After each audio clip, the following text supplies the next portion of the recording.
जीवन के अंदर कभी कभी हम गलत नहीं होते हैं, बस हमारे पास वो शब्द ही नहीं होते हैं जो हमको सही साबित कर सके।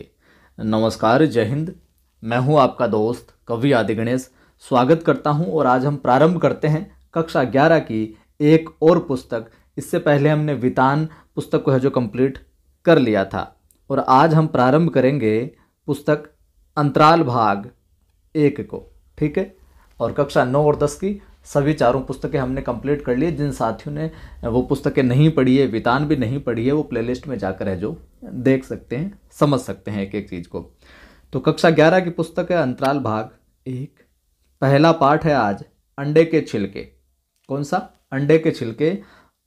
अब अनुरोध ये है, पाठ को प्रारंभ करूं, एक एक चीज़ का मैं विश्लेषण करते हुए समझाते हुए चलूं, उससे पहले वीडियो को आप लाइक कर दीजिए अभी, क्योंकि आप भावनाओं में बह जाते हैं। रोज़ 3 बजे पाठों वाली क्लास अपलोड होती है और शाम को 8 बजे काव्यशास्त्र। वीडियो को लाइक कर दीजिए, शेयर कर दीजिए सभी ग्रुप में, सभी दोस्तों के साथ। और पहली बार आज चैनल पर देख रहे हैं ये वीडियो तो चैनल को सब्सक्राइब करो, घंटी वाले निशान पर क्लिक करो, ऑल नोटिफिकेशन पर क्लिक करो ताकि हर वीडियो की सूचना मिलती रहे। डिस्क्रिप्शन में टेलीग्राम चैनल का लिंक मिल जाएगा, कवि आदि गणेश हिंदी नाम से, जिस पर 2900 से ज़्यादा लोग, 2900 से ज़्यादा लोग जुड़े हुए हैं। उस चैनल को आप ज्वाइन कर लीजिएगा। देखिए साथियों, प्रारंभ करते हैं। जो ये पहला अध्याय है, पहले मोहन राकेश जी का है ये, तो इनका विस्तृत रूप से परिचय देखेंगे क्योंकि ये साहित्य इतिहास की दृष्टि से भी महत्वपूर्ण भूमिका रखते हैं। हस्ताक्षर है महत्वपूर्ण। अंडे के छिलके की बात है, आपको विधा पूछ ले इसकी कि अंडे के छिलके की विधा क्या है, क्योंकि विधा का सवाल है जो अक्सर पूछा जाता है। तो ये एक एकांकी है। ठीक है, क्या है? ये एक एकांकी है। तो विधा हो गई अंडे के छिलके, एकांकी है। और रचनाकार कौन है इसके? मोहन राकेश साहब। अब मोहन राकेश साहब के परिचय को देखते हैं। 1925 से लेकर 1972 तक इनका जीवन काल रहता है। जन्म होता है जंडीवाली गली, अमृतसर, पंजाब में। जंडीवाली गली, अमृतसर, पंजाब में होता है जन्म। हिंदी और संस्कृत में ये एमए करते हैं। लाहौर, मुंबई, दिल्ली, शिमला, जालंधर, इन जगहों पर, अलग अलग जगहों पर नौकरियां भी करते हैं। हिंदी और संस्कृत में एमए कर लेते हैं। अमृतसर में जन्म होता है और इन लाहौर, मुंबई, दिल्ली, शिमला, जालंधर, यहाँ पर ये नौकरियां करते हैं। पर मिजाज स्वतंत्र लेखन का ही रहा।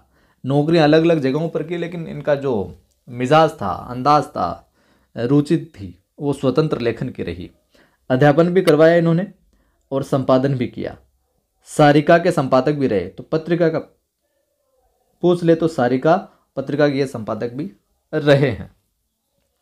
मोहन राकेश नई कहानी के महत्वपूर्ण हस्ताक्षर है। कौन सी कहानी के? नई कहानी के। ये जरूर ध्यान में रखिएगा, नई कहानी के महत्वपूर्ण हस्ताक्षर है। किंतु नाट्य लेखन के क्षेत्र में उनका क्या है? विशिष्ट स्थान है। नाटक के क्षेत्र में उल्लेखनीय योगदान के लिए आषाढ़ का एक दिन नाटक पर संगीत नाटक अकादमी ने सन 1959 में उन्हें पुरस्कृत भी किया था।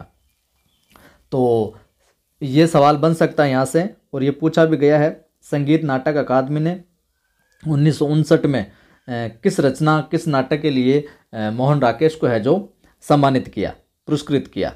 तो आषाढ़ का एक दिन के लिए। ठीक है, और 1971 में नाट्य लेखन के लिए ही साहित्य अकादमी से सम्मानित भी हुई है। ठीक है मामला। अब देखिए इनकी जो रचनाएं हैं वो देखते हैं, जो कि बहुत महत्वपूर्ण है क्योंकि ये हिंदी लिटरेचर के अंदर, हिंदी साहित्य में महत्वपूर्ण भूमिका निभाते हैं। अब इनकी हम जो रचनाएं उनमें देखें तो सबसे पहले लिखिए आप कहानी संग्रह। तो कहानी संग्रह में मोहन राकेश के हम देखें तो कहानी संग्रह में सबसे पहले आता है इंसान के खंडहर। इंसान के खंडहर, नए बादल, जानवर और जानवर, एक और जिंदगी, ये इनके कहानी संग्रह हैं। एक और जिंदगी, जानवर और जानवर, नए बादल, इंसान के खंडहर। ठीक है। उपन्यास है इनका अंधेरे बंद कमरे। कई बार पूछा गया है उपन्यास अंधेरे बंद कमरे। आषाढ़ का एक दिन, लहरों के राजहंस, आधे अधूरे, पेड़ तले की जमीन, ये इनके क्या है? नाटक हैं। आषाढ़ का एक दिन नाटक है, विधा पूछी जा सकती है। लहरों के राजहंस नाटक है। आधे अधूरे नाटक है। पैर तले की जमीन नाटक है। जिनमें आषाढ़ का एक दिन और लहरों के राजहंस और आधे अधूरे कई बार पूछा गया है। सवाल बन गया, निम्न में से मोहन राकेश का नाटक नहीं है। 3 ये दे दिए, एक और कोई किसी का दे दिया। तो सवाल कहीं से भी कुछ भी बन सकता है। तो अध्याय में जितना दिया गया है उसी को आपको याद करना है, अतिरिक्त कुछ नहीं। ठीक है, ये हो गए। अब हम बात करें एकांकी संग्रह की, तो अंडे के छिलके तथा अन्य एकांकी, रात बीतने तक, ये एकांकी संग्रह इनके जो अंडे के छिलके हैं वो हम देखेंगे ही। और आखिरी चट्टान तक यात्रा वृत्त, इनका यात्रा वृत्तांत है, ये भी कई बार पूछा गया। आखिरी चट्टान तक। बकलम खुद और परिवेश, बकलम खुद और परिवेश निबंध है मोहन राकेश का, जिसमें परिवेश है जो कई बार पूछा गया। बिना हाड़मास के आदमी, बाल उपयोगी, ये कथा संग्रह है। बिना हाड़मास के आदमी, ये इनकी प्रमुख है जो कृतियां हैं साहब। तो ये हुआ अपने मोहन राकेश साहब का परिचय। अब आपको मैं एक बात और बता दूं, जो हम ये अंडे के छिलके एकांकी संग्रह जो है, विधा क्या हो जाएगी इसकी, एकांकी हो जाएगी। ये एकांकी विधा है, इसको हम पढ़ेंगे। इसके अंदर क्या है साथियों, जो आधुनिक समाज है, अपना जो आधुनिक समाज है, इसकी जो दिखावे की जो प्रवृत्ति है, कौन से प्रवृत्ति, दिखावे की प्रवृत्ति, इसके है क्या इसके अंदर, वो मैं आपको बता देता हूँ। तो दिखावे वाली प्रवृत्ति है, जो दिखावे की जो संस्कृति है और समाज के अंदर जो ये बुरी तरीके से व्याप्त है, इसको इन्होंने उजागर किया है, अनोखे ढंग से यहाँ पर प्रस्तुत करने का काम करें। जहाँ परिवार में एक तरफ अंडे के उपयोग की मनाही होती है, उसके बावजूद भी भीतर ही भीतर लोग क्या करते हैं, सभी लोग उसके पक्ष में भी रहते हैं। मनाही है लेकिन अंदर ही अंदर गुपचुप तरीके से पक्ष में। तो जो ये परंपरा है एक तरीके से कि लोगों को पता नहीं चले, हम परंपरावादी हैं, इसका पालन करें। तो परंपरा और जो आधुनिकता का जो द्वंद्व है ना, उसको इस कहानी के अंदर, एकांकी संग्रह के अंदर उकेरा गया है। और इसमें ये विद्यार्थियों के लिए भी बहुत महत्वपूर्ण साबित होने वाले, हमें भी इससे बहुत कुछ सीखने को मिलेगा। क्या कि विद्यार्थी अपने जीवन में यथार्थ को महत्व दे सके, वास्तविकता क्या है, प्रेजेंट क्या है, यथार्थ क्या है, उसको महत्व दे सके। किसी भी कृत्रिमता या फिर किसी थोथे आशीर्वाद आदर्शवाद में न पड़े, जीवन को सही दिशा दे सके एक तरीके से। ये इस पाठ का यहाँ पर क्या है, मूल उद्देश्य है। तो ये जरूर आप में ध्यान में रखिएगा। इस पाठ का मूल उद्देश्य पूछ लिया जाए अंडे के छिलके का, तो वो ये है, विद्यार्थी अपने जीवन में यथार्थ को महत्व दे सके, कृत्रिमता या किसी थोथे आदर्शवाद में न पढ़कर जीवन को एक क्या सही दिशा दे सके, ये इस पाठ का उद्देश्य है। तो ये भी पूछा जा सकता है।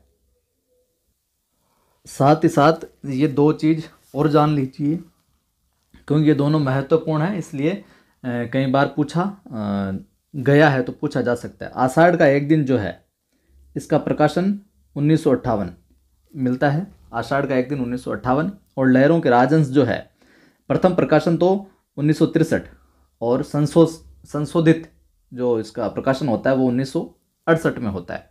ठीक है, आषाढ़ का एक दिन 1958, लहरों के राजहंस 1963 और बाद में संशोधन 1968 में प्रकाशित होता है।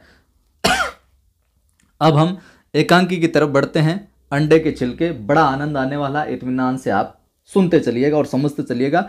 और जहाँ से महत्वपूर्ण जो लगेगा कि यहाँ से जरूर सवाल है जो पूछा जा सकता है, ये कथन इस संवाद का, तो वो आपको मैं बताता चलूँगा। देखिए, सबसे पहली बात तो यहाँ पर किताब में या और कहीं लिख रहे हो तो वापस नोट कर लो।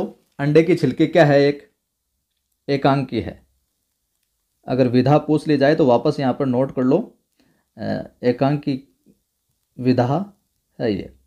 अब पहला सवाल यहीं से बन जाता है, क्या विधा वाला बन गया। दूसरा सवाल क्या बनता है, अंडे के छिलके के अंदर जो पात्र हैं, ये सभी पात्र जरूर ध्यान में रखिएगा। श्याम, राधा, जमुना, वीणा, गोपाल और माधव। श्याम, राधा, जमुना, वीणा, गोपाल, माधव, ये पात्र है।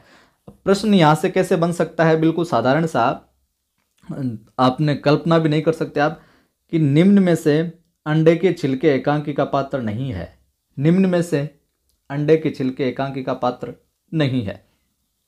3 पात्र ये दे दिया और एक नाम दे दिया क्या, मोहन।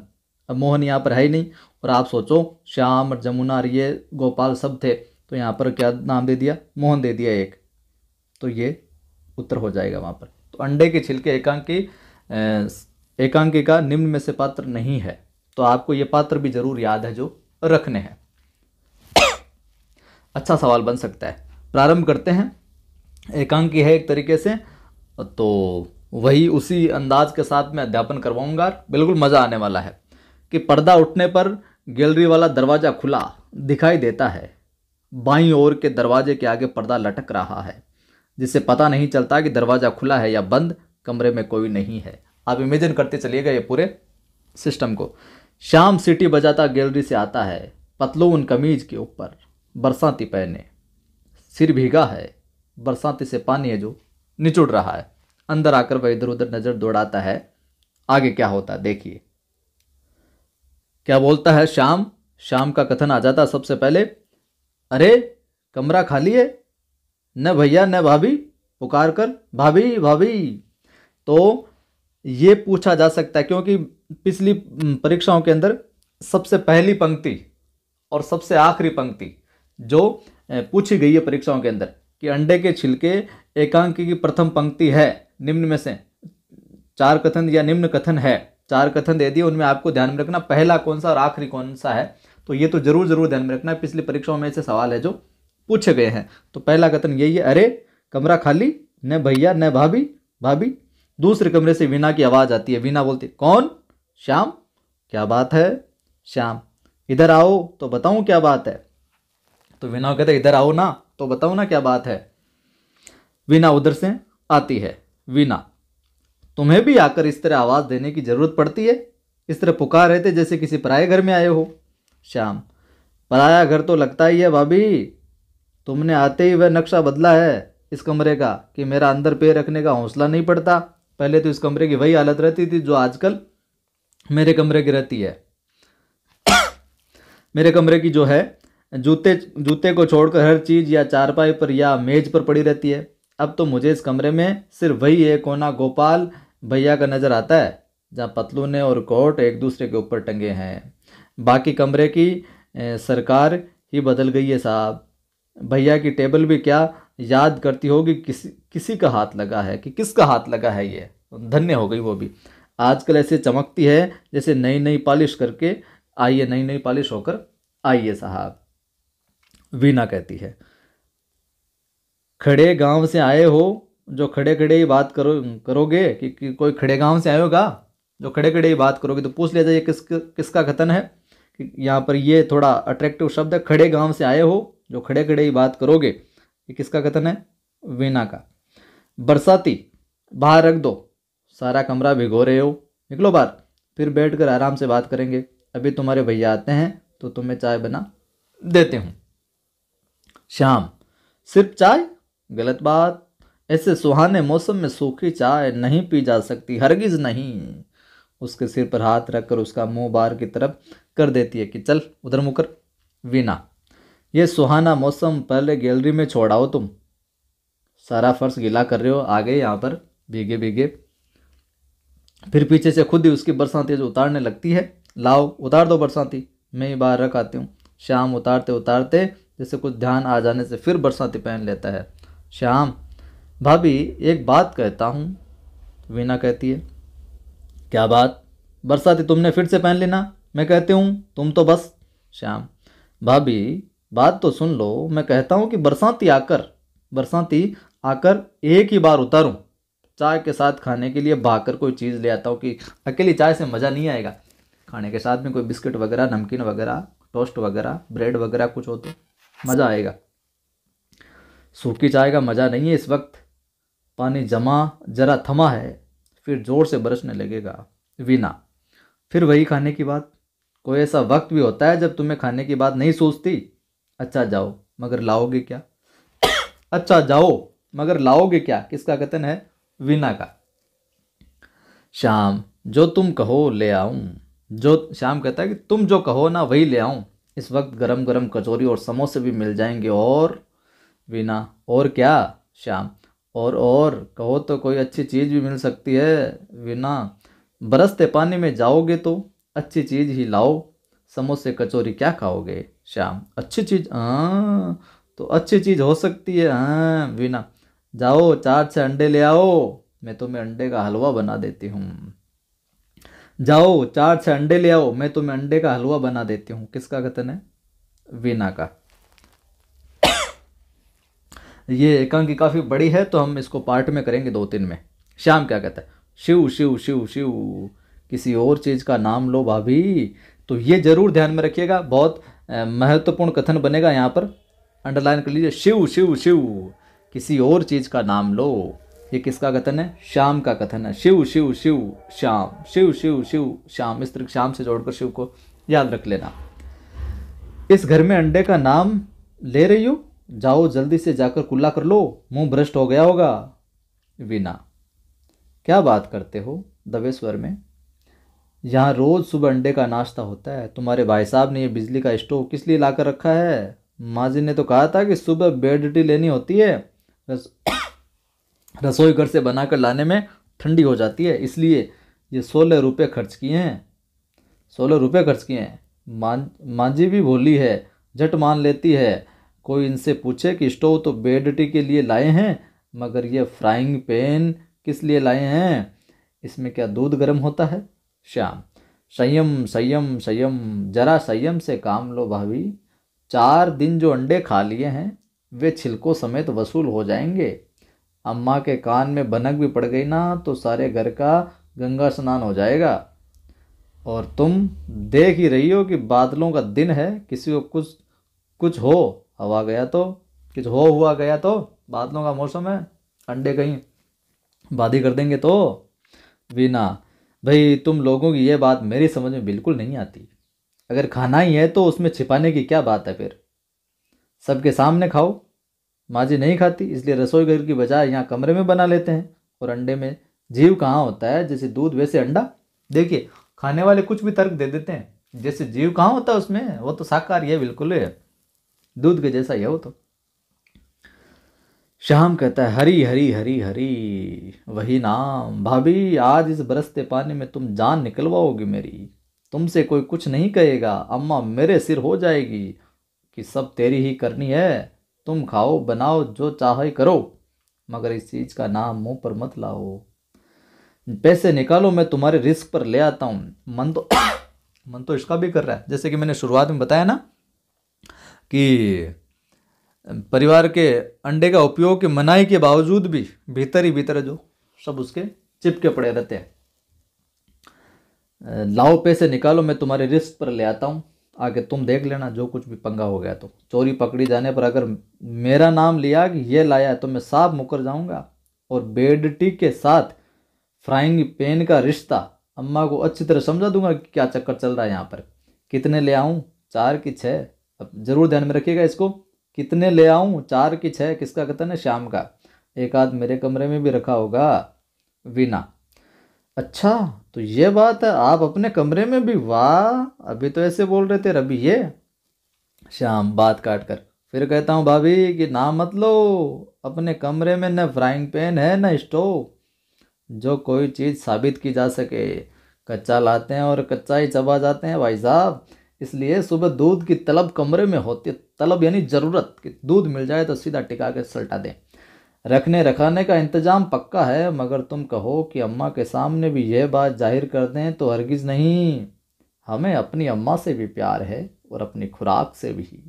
वीना, बहुत अच्छी बात है न, अम्मा की रसोई के बर्तन रोज भ्रष्ट करते हो, ये अच्छा प्यार है। देख लेना कल से तुम्हारा दूध का गिलास अलग न रखवा दिया तो। श्याम, अच्छी बात है, तुम हमारा दूध का गिलास अलग रखवा देना और हम ये फ्राइंग पैन यहाँ से उठवा देंगे। वैसे चाहो तो अब भी समझौता हो सकता है। तुम जबान से खाने का नाम लो, तुम जबान से खाने का नाम लो, शोर मचाने का नहीं। और मैं अभी जाकर आधी दर्जन वह जो तुम कह रही थी लाए देता हूँ। मैं अभी जाकर आधी दर्जन वह जो तुम कह रही थी यहाँ पर, वह किसके लिए आया? अंडों के लिए। इस समझौते की खुशी में पैसे भी अपनी जेब से खर्च किए देता हूँ कि तुम माता जी को मत बताना, पैसे भी मैं खुद ही दे दूंगा। मंजूर? अच्छा टाटा। गैलरी की तरफ चल देता है वीना, साथ में थोड़ी किशमिश भी ले आना, थोड़ा मज़ा और आ जाएगा। श्याम, ओके, तुम इस बीच चाय का पानी रख दो, आते ही एक प्याली पीऊँगा मैं, सर्दी बहुत है, चला जाता हूँ। वीना खूंटी की तरफ जाकर वहाँ टंगे हुए कपड़े उतारने और तहाने लगाती है, समेटने लगती है। वीना, मैं भी इस घर में आकर बस यहाँ कैसी हुई जा रही हूँ, 2 दिन से कपड़े ही प्रेस नहीं किए। साहब के कपड़ों का यह ढेर तो कभी ठीक ही नहीं होगा। मैं टाइयाँ और कपड़े अब कुर्सियों के पीछे नहीं टांगने देती, इसलिए हर चीज़ खूंटी पर है।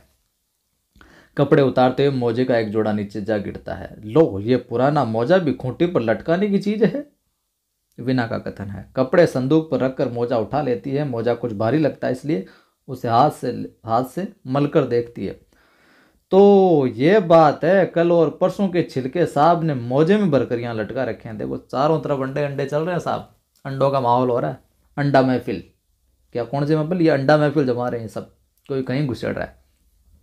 तो छिलके कहाँ डाल दिए, मोजे में डाल। इनकी ये कैसी आदत है, ये मेरी समझ में नहीं आती। छिलके नाली में डाल दिए जाए, गंदगी दूर हो, मगर नहीं, हफ्ता भर छिलके इकट्ठे करेंगे, फिर डिब्बे में भरकर बाहर ले जाएंगे, जैसे किसी के लिए सौगात ले जा रहे हो। जैसे किसी के लिए सौगात ले जा रहे हो। सौगात यहाँ किसके लिए, अंडों के छिलकों के लिए। मोजा कोने में डाल देती है। अच्छा, शाम के आने तक चाय का पानी तो रख दूं। केतली उठाकर बाईं ओर के दरवाजे की तरफ जाती है। पर्दा उठाने पर दरवाज़ा बंद मिलता है, किवाड़ खटखटाती है और आगे बढ़ती है। राधा जी, इतनी देर में दरवाज़ा बंद करके क्यों पड़ गई, जरा खोलना, मुझे अंदर नल से पानी लेना है। कुछ क्षणों के बाद दरवाजे की कुंडी खुलती है। वीना, क्या बात है जीजी, अभी संध्या भी नहीं हुई और तुम दरवाज़ा बंद करके पड़ गई। किसको कह रही है, राधा को। मैंने सोचा कि कहीं जेठ जी न आ गए हों।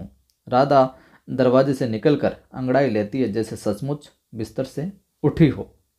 राधा, आज दोपहर से ही शरीर कुछ टूट सा रहा था। कथन जरूर ध्यान में रखिएगा, प्रथम कथन है यहाँ पर तो राधा का। आज दोपहर से ही शरीर कुछ टूट सा रहा था, किसका कथन है, राधा का। मैंने कहा कि थोड़ी देर लेट लूँ, फिर उठकर रोटी वोटी का धंधा करना होगा, वही काम। वीना, ये लेटने का वक्त थोड़ी है बीवी, बैठो, मैं चाय बना रही हूँ। अभी सब लोग चाय पियेंगे, ये भी दफ्तर से आने वाले ही होंगे, बैठो, मैं उधर से पानी लेकर आती हूँ। अंदर चली जाती है। राधा अनमनी सी खड़ी रहती है। क्षण भर बाद अंदर से वीना के हंसने का स्वर सुनाई देता है। राधा चौंक कर उधर देखती है। राधा, क्या बात है वीना, अपने आप ही हंस रही हो। वीना एक हाथ में पानी की केतली और दूसरे हाथ में एक किताब लिए हंसती उधर से आती है। वीना, हंसने की बात नहीं है जीजी, ये तुम्हारी चंद्रकांता। हंसने की बात नहीं है जीजी, तो यहाँ पर जीजी किसके लिए आया, जीजी किसको कह रही है, वीना राधा को कह रही है। तो इस तरीके से भी सवाल पूछा जा सकता है, ध्यान में रखना ये भी।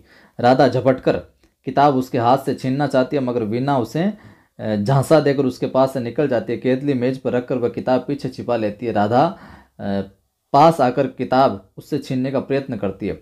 छीना झपटी में नहीं दूंगी जीजी, ऐसे मांग लो तो दे दूंगी, मगर इसमें इस तरह छिपा कर पढ़ने क्या बात है। मैंने तो चंद्रकांता संतति और भूतनाथ सब पढ़ रखी है ये। तो ये किसकी रचना है बताना आप। जब हम मिडिल में थी तो स्कूल की लाइब्रेरी से लेकर पढ़ी थी। इसमें ऐसा तो कुछ भी नहीं है कि इसे तकिए के नीचे छिपा कर रखा जाए और दरवाजे बंद करके पढ़ाया जाए। राधा, न भैया न, हम माँ जी के सामने ऐसी चीज़ कभी नहीं पढ़ सकते।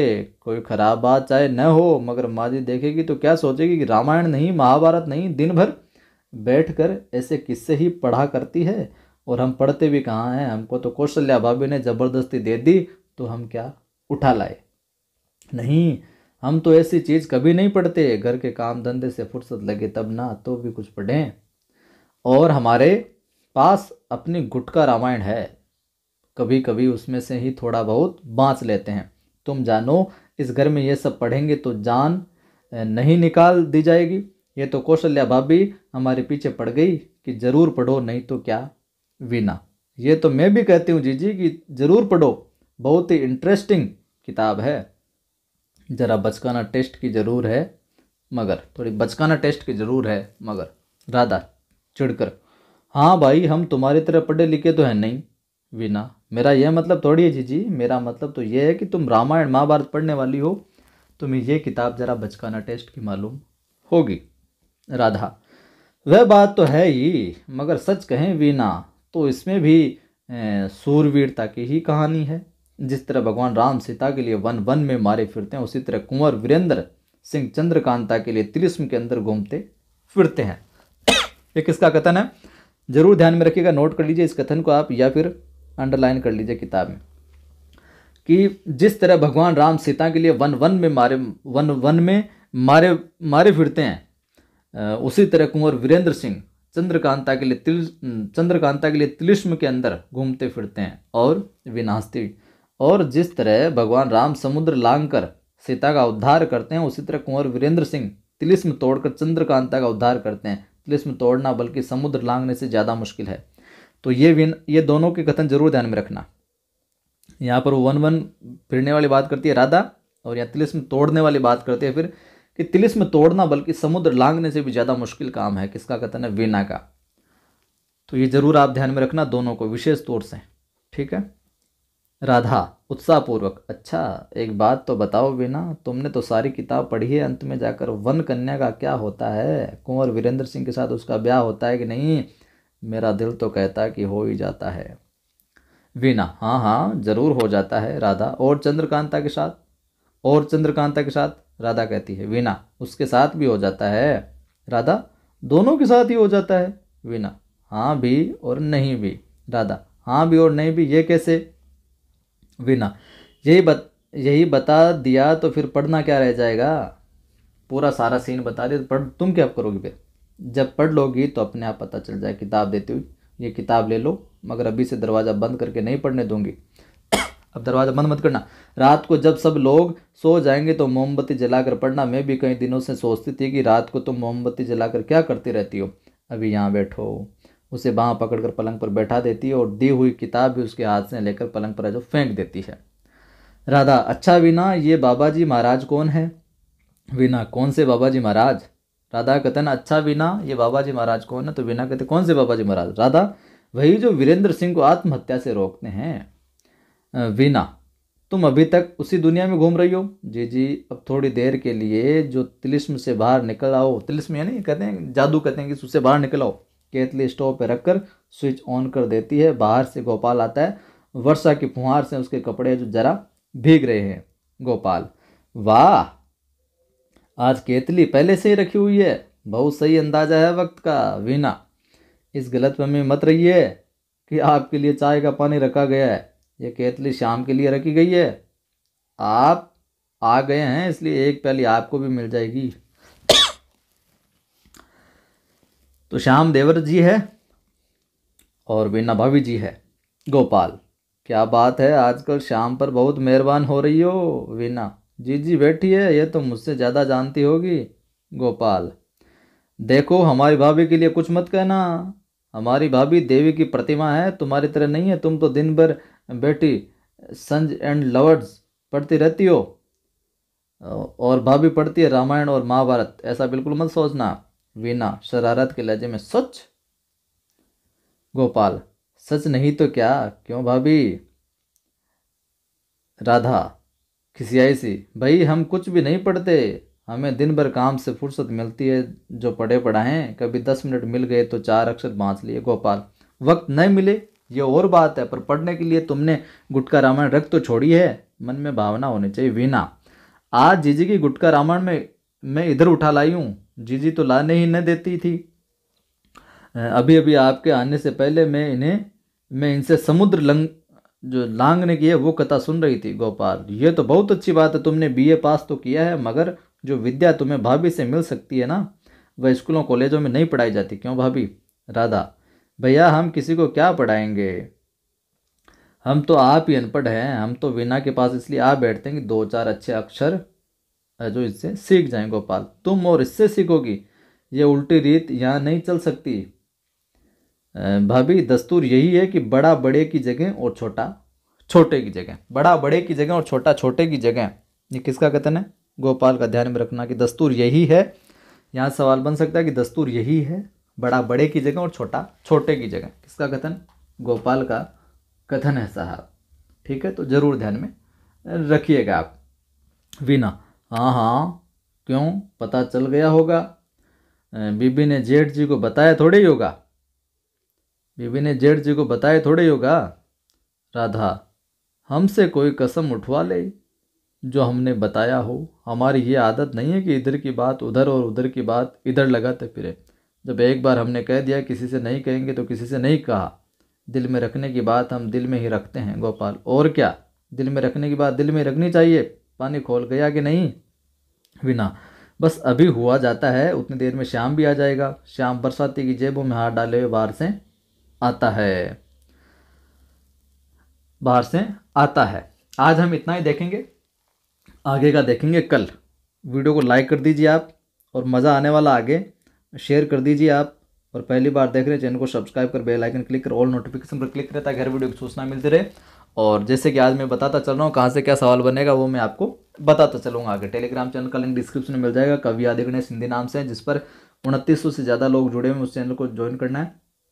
और मेरा एक दूसरा यूट्यूब चैनल है आदि की आवाज़ नाम से, उसको भी आप सब्सक्राइब कर सकते हैं, मोटिवेशनल वीडियो सुन सकते हैं। जय हिंद, फिर मिलता हूँ।